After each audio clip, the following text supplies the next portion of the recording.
হাদিসের মধ্যে আছে আলেম উলামারা ইন্তেকাল করার পরও তাদের আমল কিন্তু জারি থাকে। অন্যদের আমল বন্ধ হয়ে গেল, আলেম উলামাদের আমল জারি থাকে। ইবনে মাজাহ শরীফের হাদিস, ইন্না মিম্মা ইয়ালহাকু আন-নাসা বা'দা ওয়াফাতি মিন আমালিহি ওয়া হাসানাতিহি রাজুলুন নাশারা ইলমান আও আল্লামা ইলমান। উলামায়ে কেরাম যারা ইন্তেকালের পরও তাদের হাসানাত এবং আমলগুলো অব্যাহত থাকে। এখানে হুজুর শফিউল বারী রহমতুল্লাহ আলাইহি তিনি শুধু একটা দিক নয়, অনেকগুলো দিক থেকে তিনি চিরভাবে স্মরণীয় হওয়ার জন্য তিনি নিজের জীবদ্দশায় ব্যবস্থা করে গিয়েছেন। আল্লাহ পাক রব্বুল আলামিন তার এই সামান্য খেদমতকে আল্লাহ কবুল করুক, আমিন। জনাব মাওলানা সৈয়দ মোহাম্মদ রফিকুল ইসলাম 1 মিনিট আপনাদের সাথে শুভেচ্ছা বিনিময় করবেন।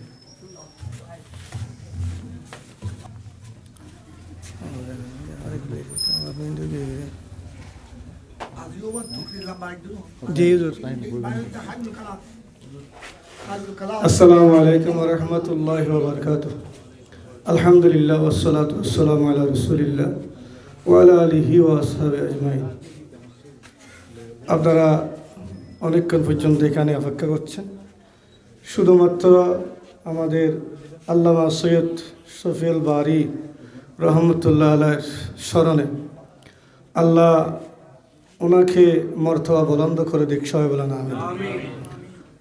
ইয়ারফাউল্লাহুল্লাযীনা আমানু ওয়াল্লাযীনা উতুল ইলমা দারাজাত, কোরআন শরীফের আয়াত। আল্লাহ আলেম ওলামাদের মর্তবা বৃদ্ধি করেছেন। যারা আলেম হয়েছেন এদের শান অলিদের থেকেও বেশি। আমরা মনে করি অলির শান বেশি। আমার হুজুর আছে এখানে, আমি কথা বাড়াচ্ছেন, হুজুর বলছে কম কথাই শেষ। আলেমরা অলির থেকে মর্তবা বেশি, ফজিলত বেশি। আল্লাহ নবীর পরে যদি কেউ সুপারিশ করে কিয়ামতের ময়দানে আলেমরা করবে। তা আলেমরা যদি মর্তবা বেশি হয় তারা তো অলির উপরে, অলি এটা অনেক পরে। আলেমের ফজিলত এত বেশি। উনি একদিকে বংশগত সৈয়দ, আল্লাহ রসুলের সাথে বংশীয় সম্পর্ক, অন্য দিক দিয়ে একজন উপযুক্ত আলেম।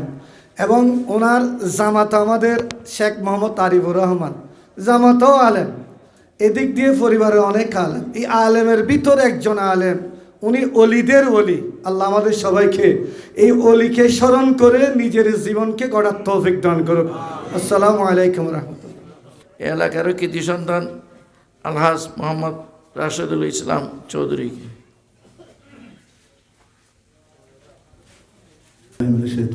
বিসমিল্লাহির রহমানির রহিম। আসসালামু আলাইকুম ওয়া রাহমাতুল্লাহি ওয়া বারাকাতুহু। সম্মানিত উপস্থিতি, আজকে এমন একজন বিখ্যাত আলেমে দ্বীনের স্মরণ সভায় উপস্থিত হয়েছি ওলামায়ে বিজ্ঞ ওলামায়ে কেরামদের সামনে। সেই জন্য আমি আল্লাহর দরবারে শুকরিয়া আদায় করছি। আপনারা আমাকে সবাই দোয়া করবেন। আসলে এখানে হুজুর একটা কথা বলেছেন যে অলিদের থেকে আলেমদের মর্তবা অনেক বেশি। আসলে আমিও একদিন একটা পড়াতে আমি পেয়েছিলাম যে একজন আবেদ বা একজন অলিকে শয়তান যদি 1 গুণ ভয় পায়, একজন সত্যিকার আলেমকে নাকি 1000 গুণ বেশি ভয় পায়। তো এটার ব্যাখ্যাতে পড়েছি যে কী জন্য।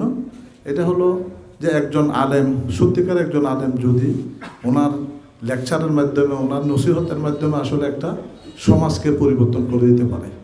তো আমরা এলাকার মানুষ যে আল্লামা শফিউল বারী, ওনাকে আসলে আমি ওনার সম্বন্ধে জানতাম না। ওনার পিছনে আমি একদিন নামাজ পড়েছিলাম, আমার মনে আছে।